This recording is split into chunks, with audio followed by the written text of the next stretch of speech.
While my 8-year-old was in the hospital fighting for her life, my parents sold our belongings and gave our room to my sister. "You were late with the payment," they said casually. I didn't cry. I took action. 3 months later, they saw us and went completely pale. We got released on a Tuesday afternoon, which felt wrong on principle. Tuesday is for errands and emails and forgetting what day it is, not for walking out of a hospital with your kid and trying to pretend your hands aren't still shaking. Chloe stood at the automatic doors with her rabbit tucked under one arm and her other hand wrapped around my fingers like a seatbelt. She looked better than she had. She also looked like someone who'd learned too early that grown-ups can say, "It's okay," while attaching tubes to you. "We're going home now?" she asked, as if I might change my mind and swing back toward the elevators. "We're going home," I said. I kept my voice light, lighter than I felt, because she was watching me the way kids do after something scary, like my face was the weather report. In the car, she stared out the window and then back at me, checking. "My bed is still there, right?" "Yeah," I said. "Your bed is still there." We shared a bedroom at my parents' house, but Chloe had her own little bed and her moon projector, and a pile of books she insisted were for emergencies. I had my narrow bed on the other side of the room, and the kind of drawer space you get when you are a temporary person in someone else's permanent life. She sighed and leaned her head back. "I want my blanket." "I know," I said, and meant it. Not just the blanket, the whole idea of familiar things. When we parked, I unbuckled Chloe slowly. She didn't complain. She just held still and let me help her out. I hate that, how calm kids get when they've had too much. Like their bodies decide being compliant is safer than being a kid. "Rabbit," she reminded me. "I've got him," I said. I had the rabbit, the pharmacy bag, the folder, and my keys. That felt like enough to carry for one person. The front door opened before I could get the key in the lock. My mom was there with a smile that looked practiced, but warm enough to pass if you weren't inspecting it under a microscope. "Oh, sweetheart," she said, eyes going straight to Chloe. "Look at you." My dad hovered behind her, one hand on the door frame like he was waiting for instructions. My sister Megan stood in the hallway. Her son Aiden was beside her, quiet and watchful. For a split second, my brain did the normal thing. They knew we were coming. They're here. They're being decent. Chloe's face brightened in that careful way she'd developed lately, like happiness was something you tried on first to see if it hurt. "Hi," she said. "Hi, honey," my mom said. She touched the top of Chloe's head lightly, like Chloe was made of glass. "Come inside. It's cold." Chloe leaned toward the stairs immediately, rabbit pinned to her ribs. "Can we go to my room now?" "Yeah," I said, relieved to have something simple. "Let's get you settled. Blanket first." I shifted the pharmacy bag higher on my arm and stepped forward. My mom's hand landed on my elbow. Not a grab. A pause. Like a polite person stopping you from stepping into traffic. "Jenna," she said, still smiling, "before you go up, do you have somewhere to sleep tonight?" It took my brain a full second to process the sentence. "What?" I said. "Tonight," she repeated gently, like I was the one being confusing. "Where are you staying tonight?" Chloe's fingers tightened around the rabbit's ear. She looked between my face and my mom's. "We live here," I said. The words came out flat, because that's what facts sound like. My mom nodded as if we agreed. "Right, and about that." There it was, the little tilt in her tone, the "you're not going to like this," wrapped in politeness. My stomach tightened. "About what?" My mom exhaled softly. "Megan's been using your room." I stared at her. "My room." "The room you were using," she corrected immediately, like she could edit reality with vocabulary. Chloe's head lifted. "My bed is in there. Megan's eyes flicked away. Aiden suddenly became fascinated by the stitching on his own sleeve. My dad cleared his throat. "Jenna, no," I said, quiet but sharp. "Explain it." My mom's smile stayed. It didn't crack. It just held. "You weren't here for 2 weeks." "I was in the hospital." "Yes," she said quickly, like she was agreeing with me. "And during that time, you weren't using the room." The sentence felt insane in my mouth, like saying it made me complicit in it. "And you didn't pay your monthly contribution," she added, still soft. There it was. The reason. The hinge. "I told you I'd pay later," I said. "I was focused on Chloe." "I understand," my mom said, and the way she said it made my skin crawl because it sounded like something she'd say to a cashier about a coupon that expired. "But we couldn't keep things empty." Chloe's voice was small. "We didn't leave. I was sick." I tightened my arm around her without thinking. Mother bear, automatic. "What did you do with our stuff?" I asked. My mom blinked like she hadn't expected me to go there so fast. "Most of it is boxed." "Boxed where?"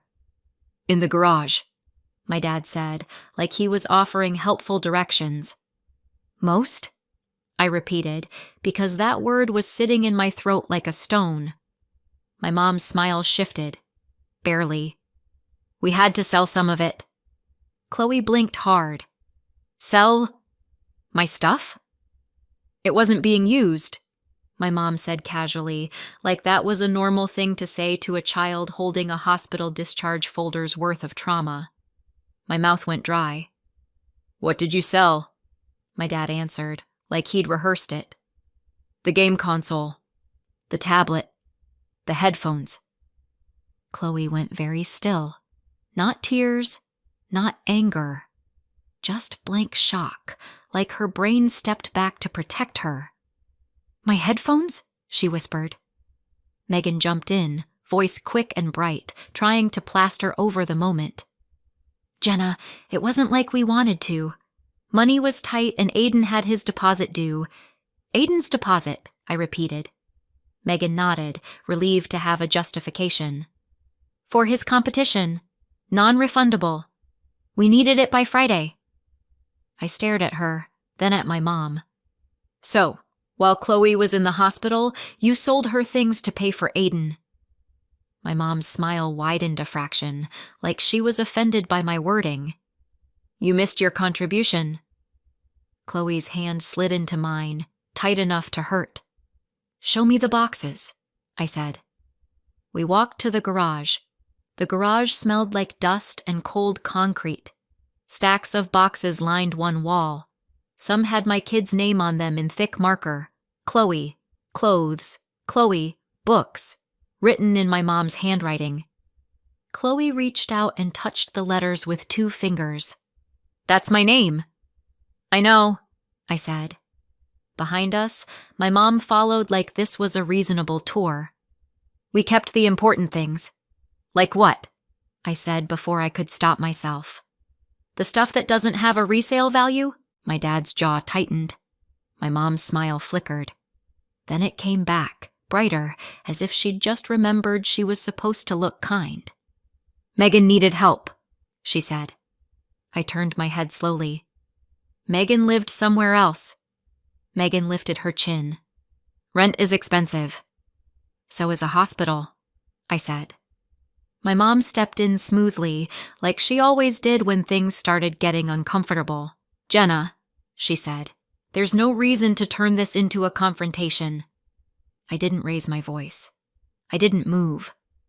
"So," I said, keeping my eyes on her because Chloe was right there. "While Chloe and I were in the hospital for 2 weeks, you moved Megan and her son into our room." My mom made a small, precise motion with her hand.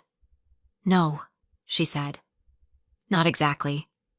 I paused. "We moved Megan into your room," she continued calmly. "Aiden is in the guest room." There was a beat where my brain tried to understand why that distinction mattered. The guest room, I repeated. Yes, she said, relieved, like she'd just corrected a minor detail that had been bothering her. Chloe frowned. We weren't allowed to use that room. No, I said quietly. We weren't. I let that sit for a second, then set it back the way it actually was. So, you gave my room to Megan, you gave the guest room to Aiden, you sold Chloe's things, and you packed the rest into boxes. My mom's shoulders relaxed, just a little, like she was glad we'd finally gotten the facts straight. That's right, she said. She tilted her head, her voice softening again, like this was the part meant to fix things. And that's why I asked if you have somewhere to sleep tonight. I waited. If you don't, she continued, you can stay for a couple of nights. We'll set up the sofa. It doesn't have to be a big deal. A couple of nights. Like this was a scheduling issue. Like we'd misplaced a hotel reservation. Chloe's hand slid into mine. Mom, she whispered. Where do we sleep? I looked at my parents, at my sister, at the boxes stacked in the garage with my daughter's name written on them in my mother's handwriting, on the sofa. I nodded once. Not agreement, just acknowledgement. Okay, I said. My mom smiled, relieved, like she'd done something kind. See, she said. We're being flexible. I didn't argue. I didn't explain. I didn't say anything else. I took Chloe's jacket from the hook and helped her into it. She didn't ask questions. She just let me zip it up. My dad frowned. Jenna, where are you going? Out, I said. For how long? My mom asked. I paused, hand on the door. I don't know, I said. And that was the truth. Outside, the air felt sharper than before. Chloe climbed into the passenger seat slowly, carefully, like she was afraid of doing something wrong. I started the car. The engine sounded too loud in the quiet street. Chloe buckled herself in and looked at me. We're not staying? I shook my head. No! She nodded once, absorbing it, then leaned back against the seat. Okay, she said. Can we drive for a little bit? Yeah, I said. We can drive. I pulled away from the curb. In the rearview mirror, my parents' house looked exactly the same as it always had. I didn't know where we were going. I just knew we weren't going back. Megan is 2 years older than me, and in my family that somehow meant she mattered more. Not in a dramatic soap opera way. My parents would swear up and down they treat their kids the same. They just didn't. It showed in the decisions that were always framed as practical. The small choices that add up until you stop calling them choices and start calling them a pattern. Megan got comfort as a default. I got expectations. Megan got, oh honey, come here. I got, you're strong, you'll figure it out. Which sounds like a compliment until you realize it's actually a way of stepping back without feeling guilty. When Megan had Aiden, the favoritism didn't end. It upgraded. Aiden became the grandchild my parents planned around. Not because he was a prodigy or because they were strict sports people. The opposite. It was always pitched as fun. Aiden's big thing wasn't about training until your knees give out. It was about getting to go somewhere cool, like the travel baseball weekends. If you've never dealt with travel baseball, it's basically this. A bunch of kids in matching shirts, parents hauling folding chairs, and adults pretending they're not just paying for a mini vacation with a side of baseball.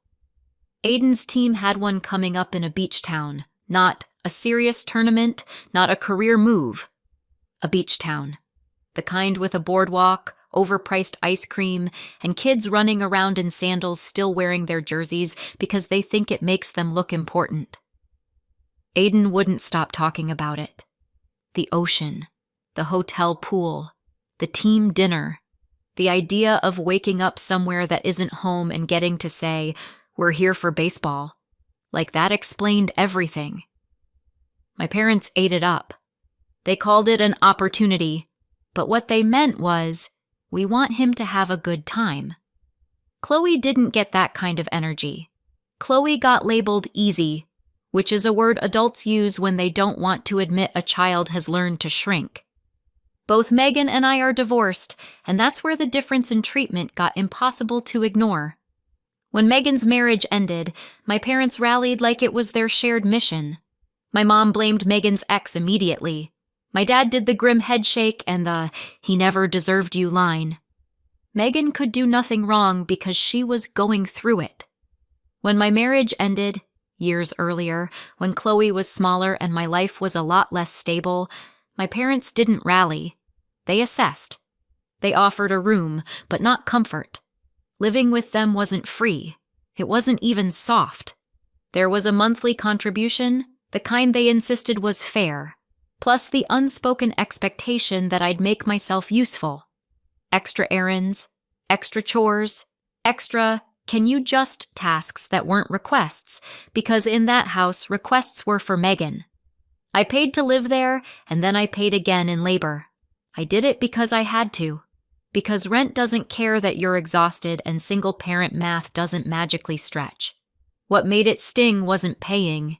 It was watching money become optional when it was for Megan. My parents would hand her cash for Aiden's stuff. They'd cover little extras without discussion: new cleats, a team hoodie, the deposit that had to be paid by Friday. Everything was urgent when it was for him. Everything was flexible when it was for her. But when it was me, it was always rules, always deadlines, always "we can't." Before Megan's divorce, before Aiden's beach weekend baseball dreams, before my parents started treating me like a tenant with chores attached, there was one other adult in that house, my Grandma Helen, my mom's mom. When I was little, 6 maybe, she was just there. Not in the background, in the room. In the way that matters when you're a kid and you don't know you're keeping score yet. I remember one night I couldn't sleep because Megan was crying in her room again. Not hurt crying, performance crying. The kind that made my mom rush in like the house was on fire. I was standing in the hallway in my socks, too small to do anything except listen. My grandma found me there. She didn't tell me to go back to bed. She didn't say, "Stop lurking." She led me into the kitchen, set a glass of water on the table like it was a serious appointment, and slid a cookie toward me like she was bribing a tiny witness. "Your sister's loud," she said quietly. I snorted. I couldn't help it. It slipped out. She didn't scold me for that either. She just tilted her head and said, "You're allowed to have feelings, you know." No one had ever said that to me like it was a fact. That's what I remember most. Not some grand gesture, not a big speech. Just an adult making room for me in a house where attention was always already spent. And then she disappeared from my life so cleanly it felt like someone erased her. Her chair stopped being at the table. Her mug stopped being in the cabinet. I asked where she went, and my mom answered without looking up from whatever she was doing, like it was a question about the weather. She left. That was the first version. After that, the versions multiplied. She was difficult. She was dramatic. She always wanted something. She couldn't be trusted. Sometimes my mom implied money. Sometimes she implied betrayal. The details changed, but the rule didn't. Don't ask, don't miss her. Don't bring her up. So I didn't. When you're 6, you don't argue with the person who feeds you. You just learn what topics cost too much. You swallow the memory and tell yourself you must have misunderstood what you felt back then. I knew she was alive somewhere about an hour away. That was all. A fact on the edge of the family map. A person I'd been trained to treat like a warning label. I didn't know where else to go. That was the whole problem. Not where to stay, not what to do next. Just the absence of an address that didn't come with conditions. Chloe sat in the passenger seat, Rabbit tucked under her arm, staring straight ahead like if she didn't look at me, I wouldn't have to explain anything yet. "Are we staying somewhere?" she asked. "Yes," I said. She waited. "I'm just figuring out where," I added. She nodded once. Didn't ask again. That's when I knew she understood more than I wanted her to. I drove for a few minutes with no destination, just movement. Then I pulled into a parking lot and did the one thing my mother had trained me not to do. I called my grandma Helen. I still had her number. I didn't know why I'd kept it. Habit, maybe. Or the part of my brain that refuses to throw away exits. It rang twice. "Hello?" Her voice was calm, not suspicious, not guarded. "It's Jenna," I said. "Your granddaughter." A pause. Then, "Jenna." Just my name. Nothing else. No accusation. No why now. "We need somewhere to stay," I said. I didn't soften it. I didn't dress it up. "Where are you?" she asked. I told her. "Come here," she said. "I'll be home." That was it. I hung up and sat there for a second with my hands on the wheel, staring at nothing. Chloe looked at me. "Was that your grandma?" "Yes," I said. "She's nice?" "I remember her being," I said. "That's all I know." We drove about an hour. Chloe dozed in short stretches, waking whenever we slowed down, like her body still didn't trust transitions. When we arrived, the building was small and quiet. No drama, no luxury. Just there. My grandma Helen opened the door before I knocked. She looked older than I remembered and exactly the same in the ways that mattered. Her eyes went straight to Chloe. "Oh," she said softly. "Come in." No questions. No hesitation. She stepped aside and let us enter like it was obvious we belonged there. Chloe hovered near me. My grandma didn't reach for her. She didn't crowd her. She just said, "Couch is fine," and set a blanket down like she'd already decided Chloe was staying. Water appeared. Then silence. Chloe curled up under the blanket without being told. Rabbit under her chin. She didn't say thank you. She didn't need to. My grandma sat across from me. "What happened?" she said. Not why. Not what did you do. Just what happened. I told her the short version. Hospital. Discharge. Came home. Room gone. Things boxed. Some sold. Her jaw tightened. "They sold her things," she said. "Yes." "For what?" I hesitated for half a second, then said it. "A deposit for Aiden. Travel baseball. Beach weekend." That did it. My grandma let out a short breath through her nose. Not a laugh. Not quite anger. Recognition. "Your mother," she said. Chloe shifted slightly. "They sold my headphones." My grandma's face softened instantly. "I'm sorry, sweetheart." Chloe nodded like she didn't trust herself to speak. My grandma turned back to me. "She told you I left?" "Yes." "Did she tell you why?" "Different reasons," I said. "Depending on the day." My grandma nodded. "I lived with you when you were little. I worked. I helped. Then I hurt my back. Couldn't do what I used to. Couldn't be useful anymore." She didn't raise her voice. She didn't dramatize it. "When I stopped being useful," she said, "your mother decided I was a problem." That explanation fit everything too cleanly to argue with. She sat there for a moment, hands folded, looking past me at Chloe curled under the blanket like she was trying to take up as little space as possible. "I wish I could fix this the easy way," she said finally. "I wish I could hand you cash and tell you to sleep." I didn't answer, because there was nothing to say to that without turning it into a performance. My grandma exhaled and stood up. I don't have money like that, she said over her shoulder, almost annoyed with herself. Not sitting around, not solve your life in one day money. She disappeared into her bedroom and came back with a worn cardboard box, the kind that had been opened and closed too many times and still refused to die. My husband kept some old certificates, she said, setting it down carefully. I never dealt with them. Most of it is probably worthless, but I don't know. Maybe there's something in here that helps, even if it's just enough to get you stable for a month. She glanced at Chloe, then back at me, like she was offering this with both hands and no pride left in it. I thanked her, because it was the only thing I could do without cracking.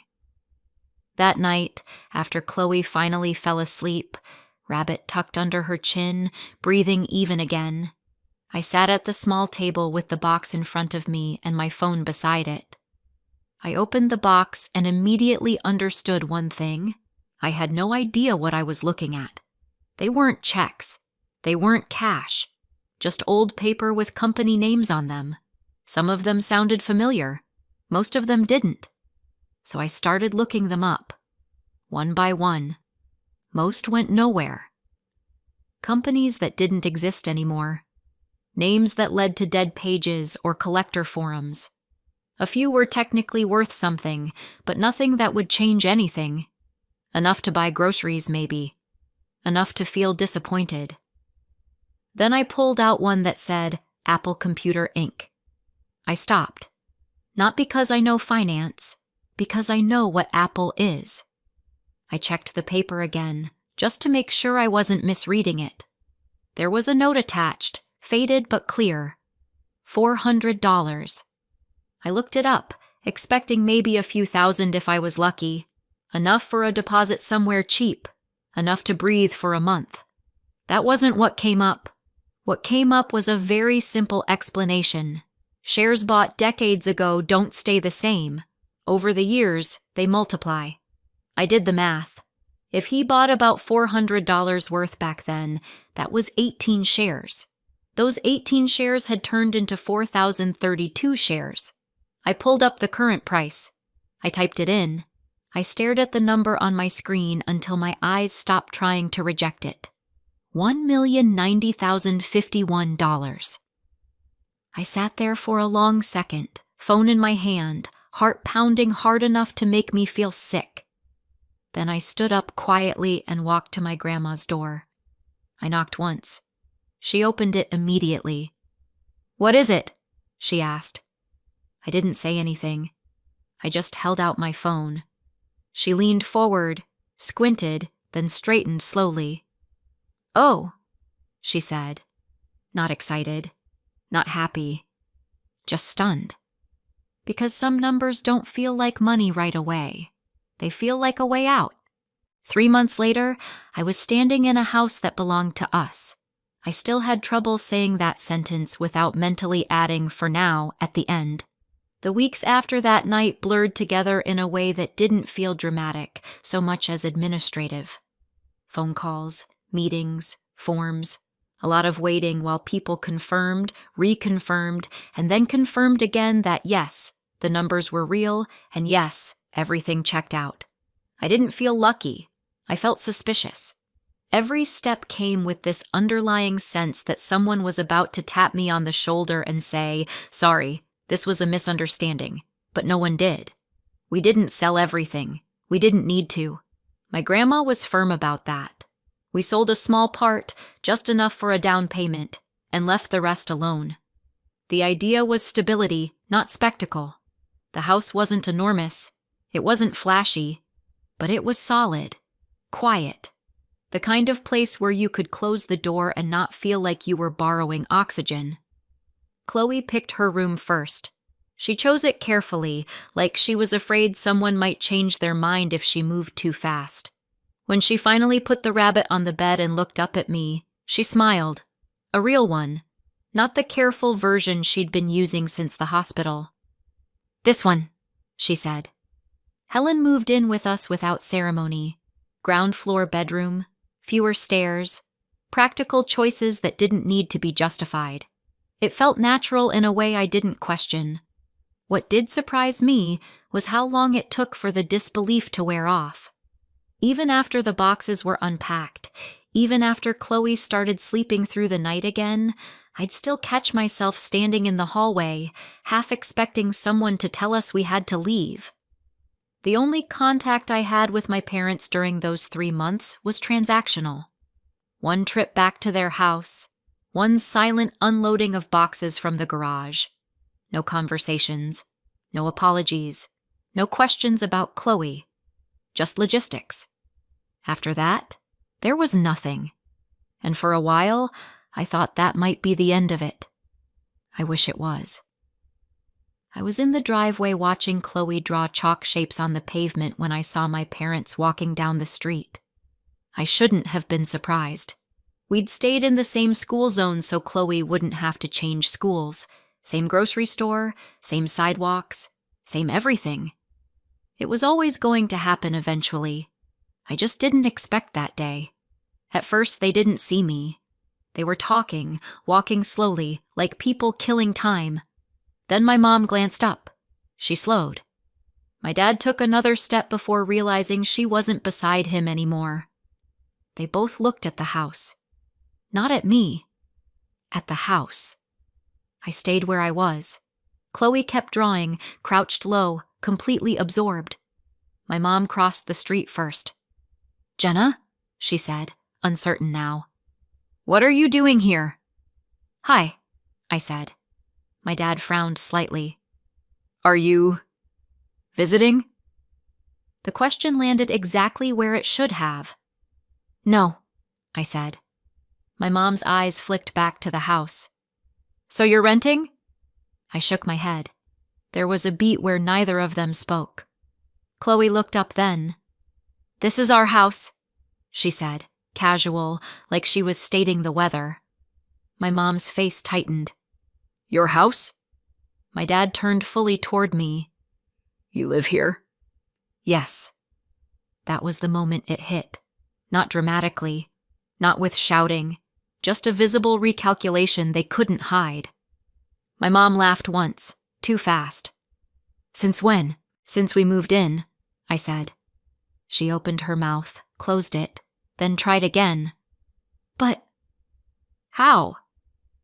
I didn't answer. Chloe tugged my sleeve. "Can I go inside? My hands are messy." "Yes," I said. "Wash them." She ran past me, chalk dust trailing behind her. My mom watched her go, then looked back at me. "Jenna, what's going on?" That's when my grandma stepped into the doorway behind me. She didn't announce herself. She just stood there. My mom froze. "Oh." My dad's jaw tightened. "So this is because of her?" "No," I said. "This is because of you." My mom recovered quickly.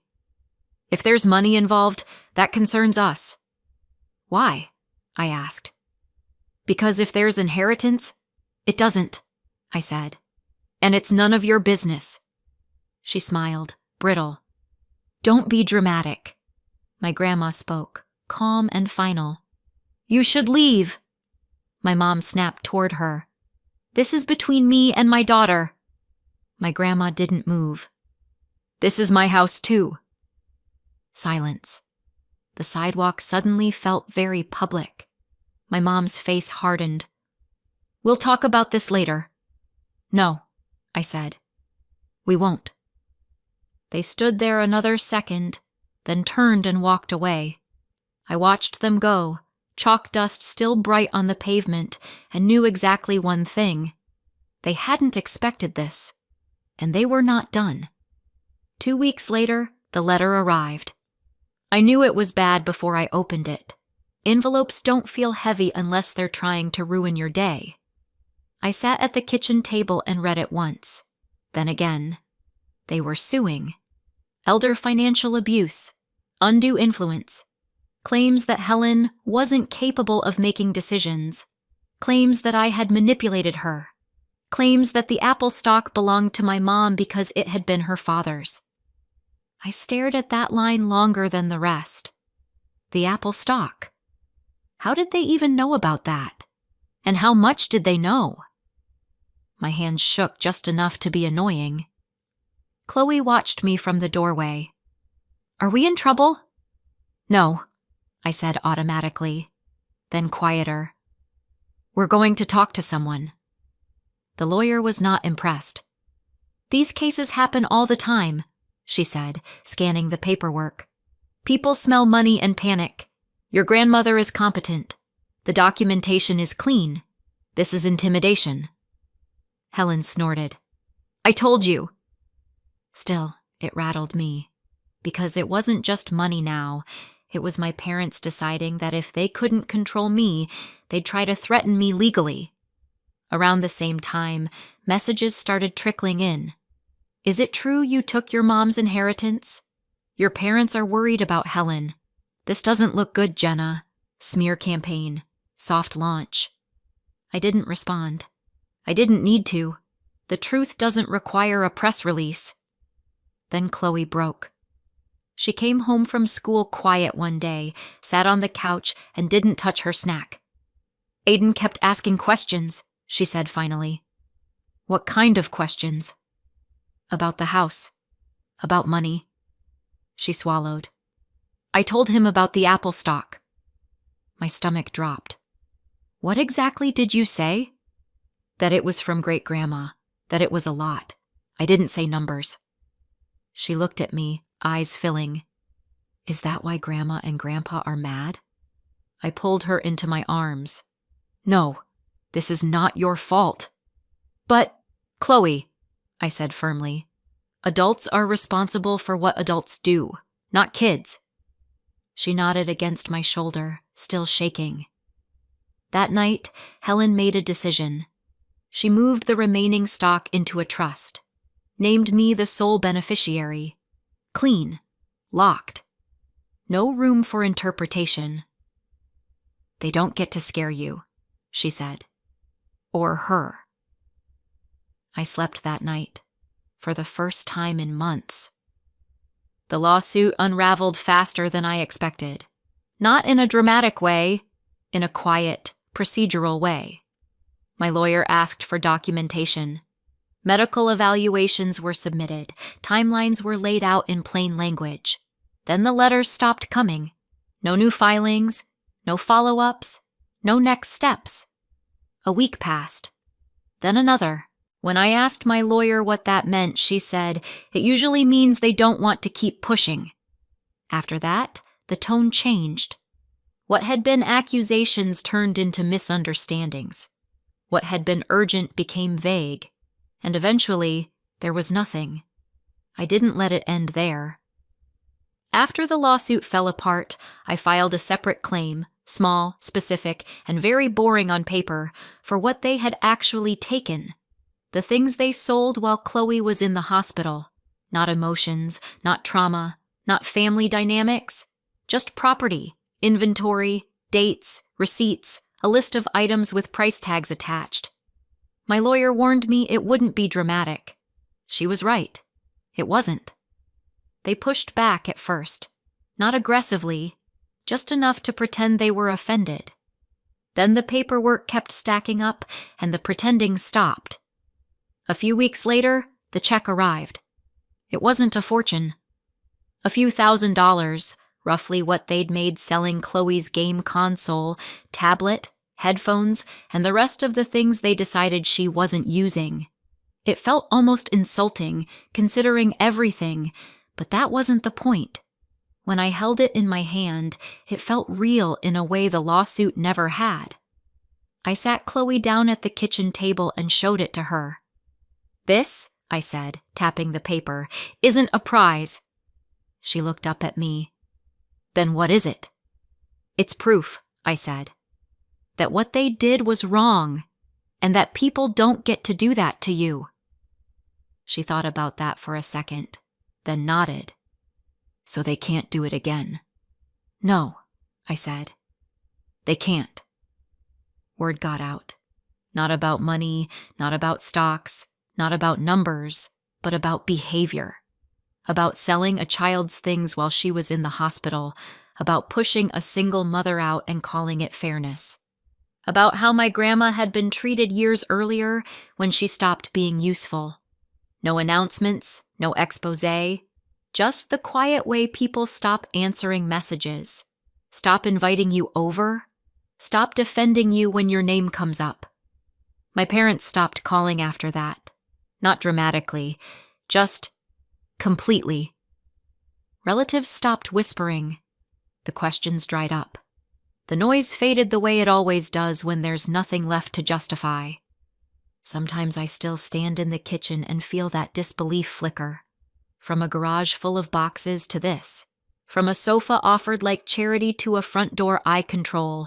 And every now and then, when Chloe laughs too loud or my grandma hums while she waters the plants, I think about how close we came to disappearing, and how we didn't. Not this time. So what do you think? Did I go too far, or not far enough? Let me know in the comments and subscribe for more.